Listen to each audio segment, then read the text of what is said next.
Buongiorno o buonasera, dipende da che parte della giornata state guardando questo video. Più volte ho mostrato dipinti che ritraggono il sommo Dante Alighieri o dipinti dedicati alle sue opere. Stavolta vi mostro un dipinto che ritrae un altro grande poeta del Medioevo, il Petrarca, personaggio a cui ho già dedicato un video un po' di tempo fa. Quello che vi mostro oggi è un affresco della Sala dei Giganti al Palazzo Oliviano di Padova, un tempo appartenuto alla famiglia Carrara di Padova, la famiglia che ospitò il poeta nella città veneta nel suo ultimo periodo di vita, famiglia che donò al poeta una casa nella provincia padovana. Avviso subito che questo affresco ha avuto nel suo arco di tempo parecchi restauri e rifacimenti, e gran parte di quello che vediamo oggi sono inserimenti cinquecenteschi. Un esempio sono questi libri ricostruiti in uno stile di stampa successivo alle scoperte di Gutenberg. Altri inserimenti sono sicuramente queste colonne di natura classica. Notare poi la prospettiva, debole e un po' piatta in questa parte, che vede Petrarca con la sua scrivania, e confrontatela con questa prospettiva più formata nello sfondo.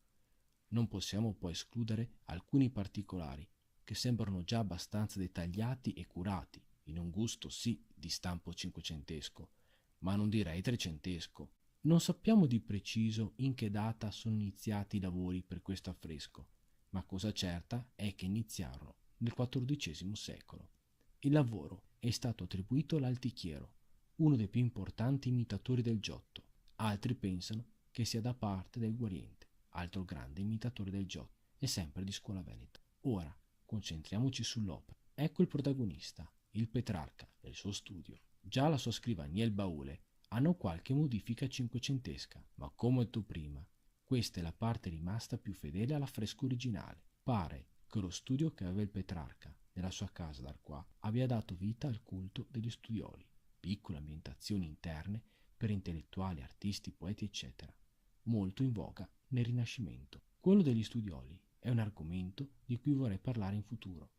L'ambiente dell'affresco è liberamente ispirato alla sua casa d'Arquà, dove il poeta concluse la sua vita, casa ancora oggi esistente, che io vi consiglio di visitare. Ripeto che quello dell'affresco è un ambiente idealizzato, che non ha nulla a che vedere con la vera casa del poeta d'Arquà. Questo dipinto sembra anticipare quelle iconografie molto ricercate nel Rinascimento, dunque dopo il 300, che esaltavano gli studioli, in particolar modo quelle del San Girolamo nello studio e del Sant'Agostino nello studio, molto diffuse dal 400. Qui c'è un'enorme finestra con volta che mostra un paesaggio ispirato a quello dei Colli Ugani, catena montuosa dove si trova il borgo di Arquà. Quello della finestra è ovviamente un inserimento cinquecentesco, come lo è questo cane che riposa, un simbolo di fedeltà. Come avete notato, non c'è nessuna traccia di Laura, perché ormai morta da tempo, ma non i ricordi su di lei.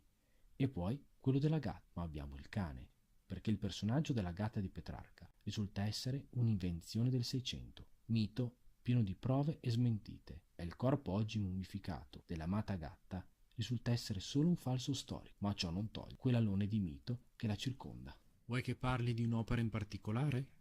Bene, scrivilo sotto i commenti, oppure sul mio profilo Google+.